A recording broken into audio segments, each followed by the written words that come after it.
AES चमकी बुखार पर प्रभावी नियंत्रण के मद्देनजर जिलाधिकारी मुजफ्फरपुर प्रणव कुमार एवं उप विकास आयुक्त डॉक्टर सुनील कुमार झा के द्वारा नुक्कड़ नाटक की टीमों को हरी झंडी दिखाकर प्रखंडों में रवानगी की गई।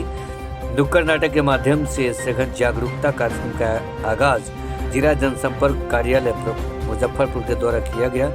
इस कार्य में कला जत्था टीम मुशहरी, कला जत्था टीम मीनापुर, कला कुंज वैशाली, विरासत वैशाली, शुद्धि कला केंद्र वैशाली, आदर्श सेवा चेतना संघ वैशाली की टीमों द्वारा नुक्कड़ नाटक के माध्यम से जागरूकता कार्यक्रम कराया जा रहा है।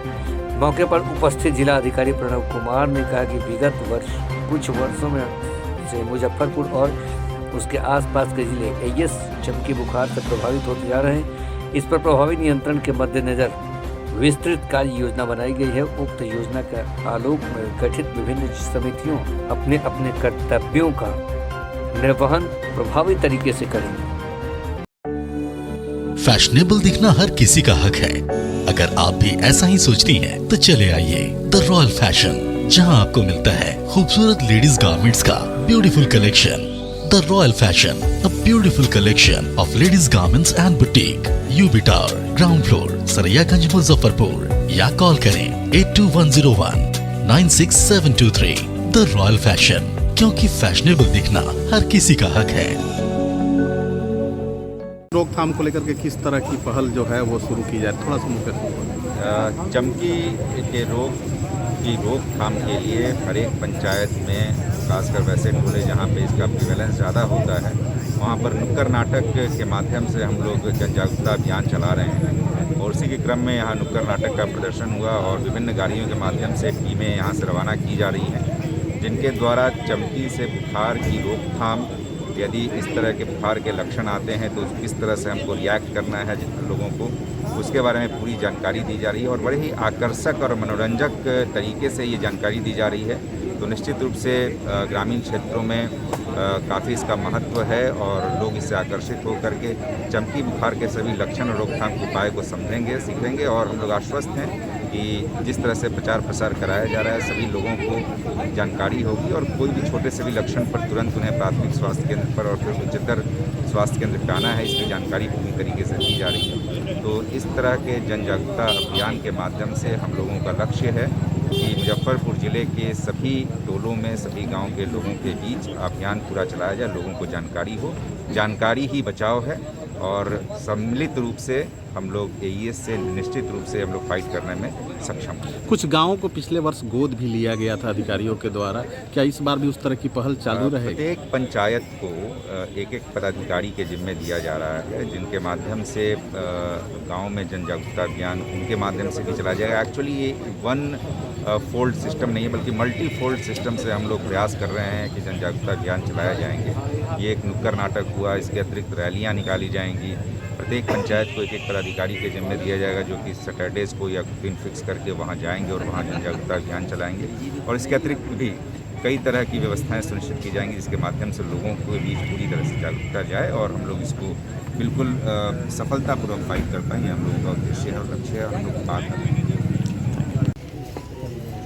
सबसे पहले मैं यहाँ उपस्थित सभी कलाकारों को बहुत बहुत धन्यवाद देता हूँ। और ये पूरा जो अभियान चलाया जा रहा है, जन जागरूकता अभियान, जिसमें कि एक एक गांव, एक एक टोले को कवर करने का प्रयास किया गया है, जिसमें ये टीम्स जाएंगी और अपने मनोरंजक और आकर्षक प्रदर्शन से लोगों को आकर्षित कर एईएस से किस तरह बचाव किया जाना है, जो कि मुजफ्फरपुर ज़िले के लिए खासकर बहुत विशिष्ट है। और प्रायः हर एक वर्ष इस तरह की समस्याएं सामने आती हैं, तो आवश्यक है कि लोगों के बीच पूरी तरह से जागरूकता हो। इस बीमारी के लक्षण क्या हैं, बीमारी की रोकथाम कैसे की जा सकती है, या यदि कोई बीमारी के लक्षण उत्पन्न होते हैं तो तुरंत हमें किस तरह से इसकी चिकित्सा करानी है, इसके बारे में रोचक और आकर्षक तरीके से अभी हम लोगों ने इनका प्रदर्शन देखा।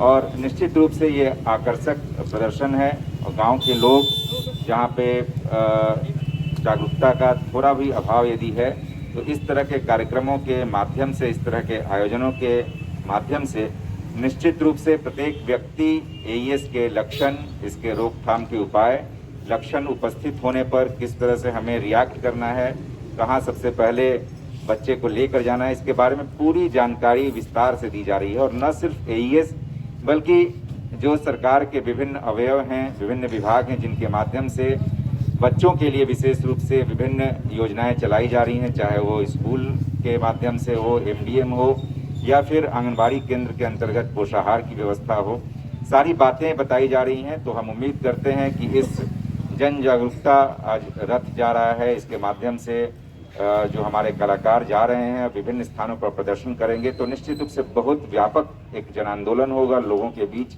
जागरूकता का संचार होगा। और हम लोग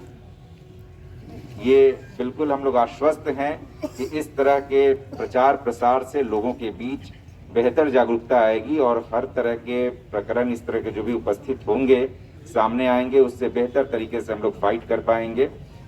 खास कर देखा गया है कि AES की बीमारी में जितना जल्दी हम उस पर नियंत्रण करें, जितना जल्दी उसकी चिकित्सा शुरू हो जाए, देखभाल शुरू हो जाए, उतना बेहतर परिणाम होता है। तो इस जागरूकता के माध्यम से लोगों को यह भी बताने की आवश्यकता है कि हमें तुरंत नज़दीकी स्वास्थ्य केंद्र पर और फिर उसके पश्चात उच्चतर स्वास्थ्य केंद्र पर जाना है।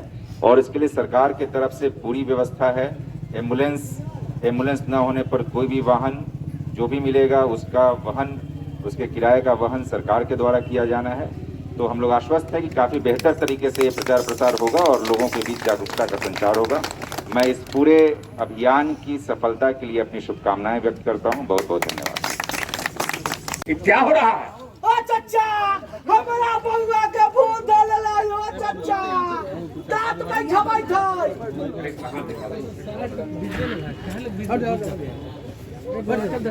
अरे इसको तो बुखार है, पहले कपड़ा हटा, जल्दी से इसको छांव में ले जाओ, जल्दी से छांव में ले जाओ और ठंडा पानी को कपड़ा में भिगो के, सूती कपड़ा में भिगो के पहले इसका देह पोछो, जल्दी ले जाओ। और हाथ पकड़ो, सुनो, हाँ एम्बुलेंस को फोन करो जल्दी। अरे ये लोग मार देगा भूत प्रेत के चक्कर में बच्चे को, जानते हो ये एंसेफेलाइटिस का लक्षण है जी। बुखार होना, सांस फूलना, अच्छा, शरीर में ऐठन होना, हाँ, दांत पर दांत बैठना, मुंह से झाग आना, ये सब एंसेफेलाइटिस का लक्षण हो। अगर ऐसा किसी भी बच्चे में दिखे तो भूल के भी भूत प्रेत के चक्कर में, ओझा वैद्य के चक्कर में नहीं रहना चाहिए। अच्छा, तुरंत इसको हॉस्पिटल ले जाइए। अच्छा, अपने पास के प्राथमिक स्वास्थ्य केंद्र पर उसको ले जाइए, वहां से नहीं तो जिला अस्पताल में, यहाँ SKMCH में इसका बहुत बेहतरीन इलाज है, समझे ना। अच्छा, भूल के भी, और ये हो ही नहीं, अच्छा, उसके लिए क्या करना है? क्या करना होगा? सबसे पहले तो अपने बच्चों को या खुद साफ सफाई पे जरूर ध्यान दीजिए। अच्छा, लोग साफ सफाई पे ध्यान नहीं देते हैं, जहां तहां गंदगी का अंबार लगा के रखते हैं, बच्चों को साफ सुथरा नहीं रखते हैं। कम से कम गर्मी के महीने में 2 बार स्नान जरूर कराएं, बच्चे ज्यादा गर्मी पे, अच्छा, ज्यादा गर्मी पड़ेगा। उसके बाद धूप से बचाएं। धूप में अपने बच्चे को छोड़ देते हैं, अपने सो जाते हैं या काम में लग जाते हैं। हम लोग गरीब परिवार से आते हैं, काम में लग जाते हैं, बच्चे जहां तहां धूप में घूमते रहते हैं और आते हैं तो बीमार पड़ जाते हैं जी। धूप से बचाना चाहिए। जूठा न खाए बच्चा, जूठा फल भाग बगीचा में नहीं लेता है, घूमेगा तो खाएगा ही जी। और रात्रि में कुछ न कुछ जब सोने लगे तो मीठा खिला दे। हाँ, ये जरूरी नहीं है कि आप बर्थडे खीर ही खिलाएं, हलवा ही खिलाएं, तो सबके घर में उपलब्ध नहीं हो। हाँ, चीनी सबके घर में उपलब्ध रहता है जी, जी, गुड़ सबके घर में उपलब्ध रहता है। हाँ, गुड़ को थोड़ा सा गुड़ का ढेली खिला के पानी पिला दीजिए जी, या नमक चीनी का घोल बना के पिला दीजिए रात में ना। हाँ, हम तो कहते हैं जो दिन में भी जब स्कूल से आवे, धूप से आवे, तो उसको नमक चीनी का घोल पिलाने में क्या अर्थ है? अगर पिलाते हैं फायदा करेगा, हमारे लिए भी फायदा करता है। हम लोग भी धूप में पड़ते हैं तो कोशिश करते हैं कि नमक चीनी का घोल बना के पी ले, समझे जी। ये सब अगर हम करते हैं। अच्छा, कहना है कि इस नमक चीनी के घोल पिलाना है, लेकिन वो कैसे? 4 चम्मच ऐसे नमक जी जैसे आधा कप पानी में 4 चम्मच चीनी, आधा चम्मच नमक, बढ़िया से घोल के घोल बना के पिला देना है। वैसे ORS पिला सकते हैं आप, ORS का घोल मिलता है जी, जी। हर जगह आंगनबाड़ी केंद्र पे। हाँ, वहाँ सब ले लीजिए, ठीक है, अब पिलाइए बच्चों को जी, समझे जी जी। जी। और कुछ हाँ और हाँ और इतना ही बताया चाचा, तो ठीक है, बच्चा तो मान लीजिए ORS का घोल पिला देंगे, उसको लेने जाएगा। अगर किसी में ये बीमारी पाया जाता है तो उसको क्या करेंगे? उसको तुरंत हम कहे ना, ज्यों ही बीमारी का लक्षण पाया जाए, बुखार हो, शरीर में ऐंठन हो, मुंह से झाग आए, किसी भी ढंग का अगर लक्षण हो तो तुरंत, हाँ, हर बुखार एंसेफेलाइटिस नहीं होता है। अच्छा, घबराएं भी नहीं, बहुत ज्यादा लोग नर्वस भी हो जाते हैं आजकल देहात में। हर बुखार इंसेफेलाइटिस नहीं होता है, लेकिन जब ये लक्षण दिखाई दे तो तुरंत उसको हॉस्पिटल ले जाएं। अच्छा, आप कुछ लोग करते हैं चाचा? 102 नंबर पर फोन कर देंगे, एम्बुलेंस आ जाएगा ना। अगर एम्बुलेंस पहुंचता है, हो सकता है एम्बुलेंस दूसरे गांव गया हो, हाँ। लेट हो रहा है, तो आप किसी भी गाड़ी से उसको लेके हॉस्पिटल भागे, समझे? जी, जी। और सबसे पहले उसका इलाज जरूरी है जी। और अभी देखे ना चाचा, ये लोग खर्चा लगे छे, पैसा उसा? 1 रुपया नहीं। अच्छा, और ये लोग जो करते हैं धूप झाप के अभी रखे हुए थे, नहीं, हाथ धूप करवा रहे थे। तुरंत उसका कपड़ा खोल के ठंडा जगह पर ले जाए, कपड़ा खोल के और ठंडा पानी सूती कपड़ा में भिगो के शरीर को पहले पोछे, उससे कुछ तापमान उसका गिरेगा, और तापमान गिरेगा तो राहत मिलेगी। जी जी, समझे ना? जी। भूल के भी ढक के नहीं रखना चाहिए उसको। मुंह में, हाँ, मुंह में चम्मच या कोई भी चीज लोहा का नहीं घुसाए, तीसरे बीमारी उत्पन्न हो जाएगा। मुंह खोलने के लिए, दांत जब बैठता है तो लोग मुंह खोलने के लिए चम्मच या कुछ घुसेर देते हैं, जिससे कि वो छिल जाता है, बाद में घाव हो जाता है। वो सब नहीं करना चाहिए, जी। समझे ना? हाँ हाँ, सब बीमार जानते हैं, सबसे अच्छा उपाय तो है कि बच्चे को अपने सबसे अच्छा कि स्कूल भेजे उसको। हाँ, हाँ, अगर बउआ स्कूल से में- तो बचे। स्कूल जब खुल जाए तो स्कूल में उसको भेजिए, आंगनवाड़ी केंद्र पर भेजिए। वहां रहेगा तो उतना देर तो सुरक्षित रहेगा, कुछ ज्ञान भी प्राप्त करेगा, कुछ पढ़ेगा लिखेगा भी, और धूप से भी बचाने से बचेगा। हाँ चाचा, आ छोटका लड़का है तकरा आंगनवाड़ी आंगनवाड़ी के केंद्र पे ओहो, ओकरा वाला है ना। हाँ। वाह, और स्नान जो कराना है एकदम साफ पानी से ही, नहीं कि पोखर में और नहर में, नहर और पोखर में नदियों में स्नान, कूद के स्नान करने लगता है बच्चा। इससे बचाना है। कहना गंदगी से बचाएं, अच्छा अच्छा अच्छा। गंदगी से आप बचाएंगे तो कई तरह की बीमारी से बचेगा। खास करके अपने हाथ साफ करना न भूलें, अपने बच्चों को खाना खिलाएं तो हाथ साफ करके खिलाएं, समझे? हाँ हाँ हाँ, और एक बात और है, टीकाकरण अवश्य कराएं, अपने बच्चे को नियमित टीकाकरण टीकाकरण कराते हैं। अवश्य कराएं। अच्छा, समय समय से। हाँ, एकदम समय समय से। ठीक ठीक ठीक। एक भी टीका छूटना नहीं चाहिए, समझे? अब हम सर से आग्रह करते हैं कि 2 शब्द हम कलाकारों के लिए, इस जिलावासियों के लिए 2 शब्द। लेटेस्ट खबरों के लिए देखते रहिए MUZ न्यूज और ताज़ा अपडेट पाने के लिए चैनल सब्सक्राइब करना ना भूलें।